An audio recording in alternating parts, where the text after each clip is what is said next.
Assalamualaikum warahmatullahi wabarakatuh. Di sini saya Bernagita Wawi Setiabudi dengan NIM 2253358 dari kelas TI 3B akan mempresentasikan mengenai bab 4 hingga bab 7, di mana bab 4 sendiri memiliki tema yaitu lapisan fisik pada jaringan komputer. Sedikit pengantar bahwasannya lapisan fisik pada jaringan komputer akan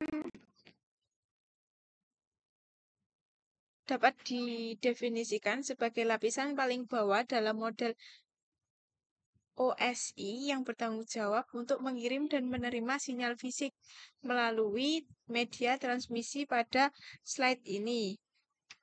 Kita akan membahas komponen penting dalam lapisan fisik dan bagaimana mereka bekerja secara kreatif dalam jaringan komputer.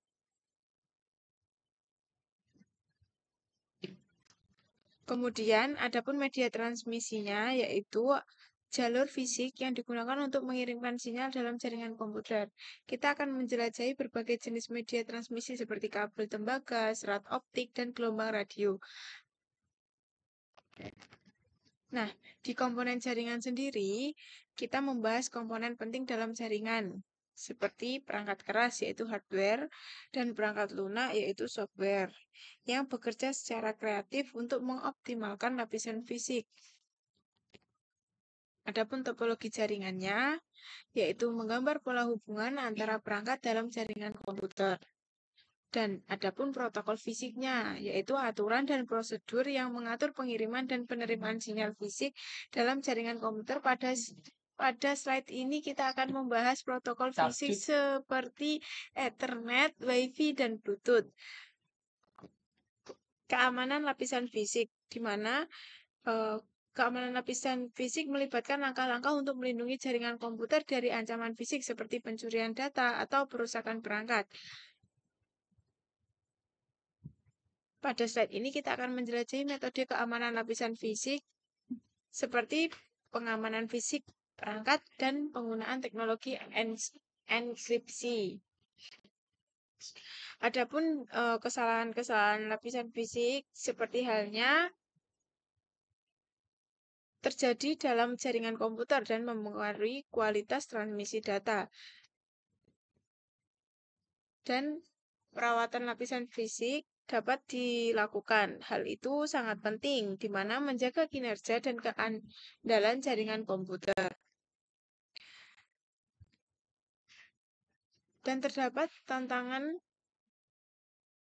pada masa depan, di mana kita akan menjelajahi isu-isu seperti keamanan, skalabilitas, dan keberlanjutan.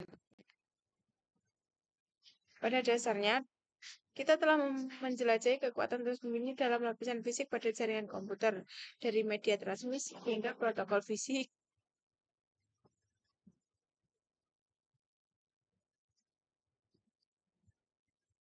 Keamanan hingga inovasi. Kita telah melihat bagaimana lapisan fisik dapat menjadi landasan yang kreatif dalam membangun jaringan komputer yang handal. Ya, selanjutnya yaitu akan saya presentasikan mengenai bab 5, di mana bab 5 sendiri akan membahas mengenai sistem angka pada jaringan komputer. Sistem angka pada jaringan komputer membantu dalam pengalamatan dan pengorganisasian data. Pengertian sistem angka sendiri merupakan cara mengungkapkan jumlah atau menggunakan simbol-simbol tertentu dalam jaringan komputer. Nah, adapun sistem angka biner, di mana sistem angka biner merupakan dasar dari pemrosesan data dalam jaringan komputer. Setiap bit dalam sistem ini mewakili nilai 0 atau 1. Dan dengan bit-bit ini kita dapat menyimpan dan mengirim informasi digital. Alamat biner dan IP versi 4. Alamat biner adalah representasi angka biner yang digunakan untuk mengidentifikasi perangkat dalam jaringan komputer. Dalam IP versi 4 ini, setiap alamat IP-nya terdiri dari 32 bit biner yang dibagi menjadi 4 oktet. Nah, ada juga sistem angka heksadesimal, di mana Sistem angka heksadesimal ini menggunakan 16 simbol atau digit, yaitu 0 hingga 9 dan huruf A hingga huruf F. Sistem ini sering digunakan dalam penulisan alamat IP versi 6 dan digunakan untuk menggantikan angka biner yang panjang. Nah, untuk alamat heksadesimal dan IP versi 6 sendiri biasanya untuk mengidentifikasi perangkat dalam jaringan komputer. Dalam IP versi 6, setiap alamat IP terdiri dari 128 bit heksadesimal. Nah, konversi antar sistem angka terdapat dua, yaitu biner dan heksadesimal. Dibutuhkan dalam jaringan komputer untuk menyederhanakan alamat IP dan memungkinkan berkomunikasi antara perangkat dengan sistem angka yang berbeda. Penerapannya sendiri, sistem angka merupakan dasar dari protokol jaringan seperti yang digunakan oleh internet. Pemahaman yang baik tentang sistem angka membantu dalam pemeliharaan dan konfigurasi jaringan yang efisien.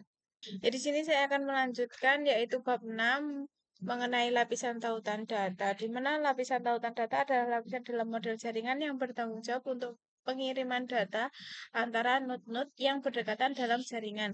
Inilah yang memastikan data bisa dikirim dengan efisiensi dan keandalan yang tinggi.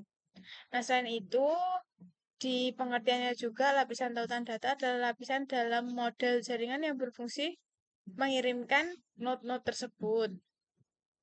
Tujuannya sendiri yaitu untuk menjaga integritas data saat dikirimkan dari suatu node ke node lainnya dalam jaringan. Selain itu, lapisan ini juga bertanggung jawab dalam mengirimkan data secara efisien dan cepat. Nah, di penjelasannya juga terdapat sublapisan tautan data di mana LAN atau MAN yang diatur oleh standar IEEE 802.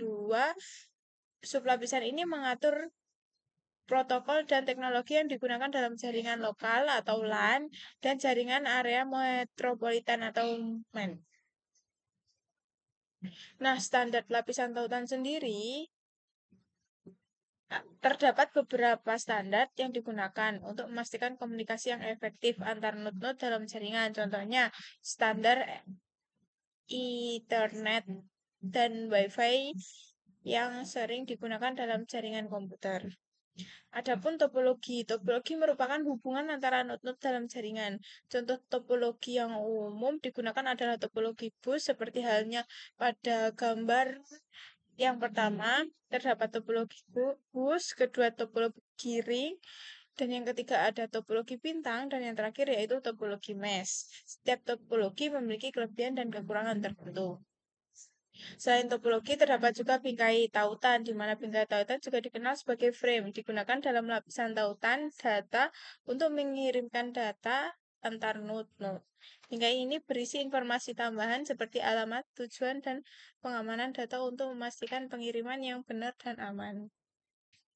Selanjutnya yaitu bab 7 mengenai peralihan Ethernet, di mana menjelajahi perkembangan teknologi Ethernet dari definisi dan jenis peralihan hingga implikasi masa depan dan keuntungannya. Nah, Ethernet sendiri itu apa? Ethernet adalah standar protokol jaringan yang digunakan untuk menghubungkan perangkat elektronik seperti komputer dan switch dalam suatu jaringan lokal. Nah, pengertian peralihan Ethernet sendiri merupakan proses pengiriman data yang dilakukan oleh perangkat jaringan untuk mengarahkan paket-paket data ke tujuan yang tepat dan dalam jaringan. Nah, jenis-jenis peralihan Ethernet sendiri yang mungkin saya ketahui ada 4, yaitu peralihan cut through, di mana paket data dikirimkan segera setelah header paket diterima tanpa menunggu seluruh paket datanya. Yang kedua, peralihan store and forward. Paket data diterima dan dikirimkan hanya setelah seluruh paket data telah diterima dan diverifikasi. Yang ketiga yaitu peralihan fragment free, di mana paket data dikirimkan setelah sebagian kecil dari paket datanya telah diterima dan diverifikasi. Dan yang terakhir yaitu peralihan adaptif cutthroat, di mana peralihan yang memiliki metode peralihan yang paling efisien berdasarkan kondisi jaringan. Adapun kelebihan dari peralihan Ethernet, yang pertama kecepatan tinggi. Dia dapat mentransfer data dengan kecepatan tinggi, memungkinkan pengiriman yang lebih cepat. Yang kedua, skalabilitas fleksibel, di mana Anda dapat dengan mudah menambah atau menghapus perangkat dalam jaringan Ethernet tanpa mengganggu koneksi lainnya. Dan yang terakhir yaitu kompatibilitas universal, di mana Ethernet telah menjadi standar industri, memungkinkan kompatibilitas yang luas dengan perangkat-perangkat lainnya. Nah, selain kelebihan juga terdapat kekurangannya. Yang pertama, potensial tabrakan jaringan.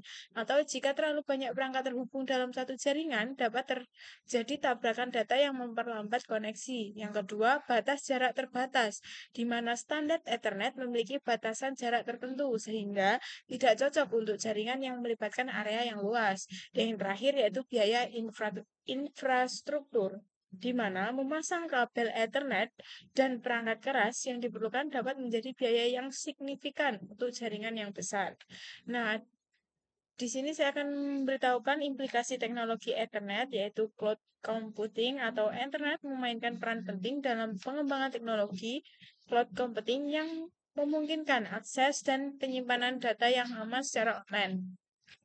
Nah, yang kedua, Internet of Things atau biasa kita sebut dengan IoT. Ethernet menjadi infrastruktur yang vital untuk menghubungkan jutaan perangkat IoT seperti sensor dan perangkat pintar ke jaringan. Dan yang terakhir yaitu video streaming. Jaringan Ethernet yang cepat dan stabil memungkinkan penggunaan yang lancar dalam layanan streaming video seperti Netflix dan YouTube. Nah, perkembangan masa depan peralihan Ethernet ada pun fase-fasenya. 10Gbst, di mana standar Ethernet baru dengan kecepatan transfer data 10 gigabit per detik yang menjadi tren di jaringan data masa depan. Yang kedua ada 40 dan yang terakhir yaitu ada 100, di mana yang 100 sendiri terdapat standar Ethernet yang paling canggih saat ini dengan kecepatan transfer data 100 gigabit per detik yang memenuhi kebutuhan jaringan yang paling demanding. Nah, alamat MAC Internet sendiri atau Media Access Control adalah identifikasi unik yang diberikan kepada setiap kartu jaringan Ethernet. Alamat ini terdiri dari 6 byte angka heksadesimal. Adapun tabel alamat MAC dan juga beralih kecepatan dan metode penerusannya, di mana peralihan Ethernet dapat mencakup keseluruhan jaringan lokal dengan menggunakan switch yang memungkinkan pemrosesan data yang lebih cepat dan pembinaan jalur yang efisien.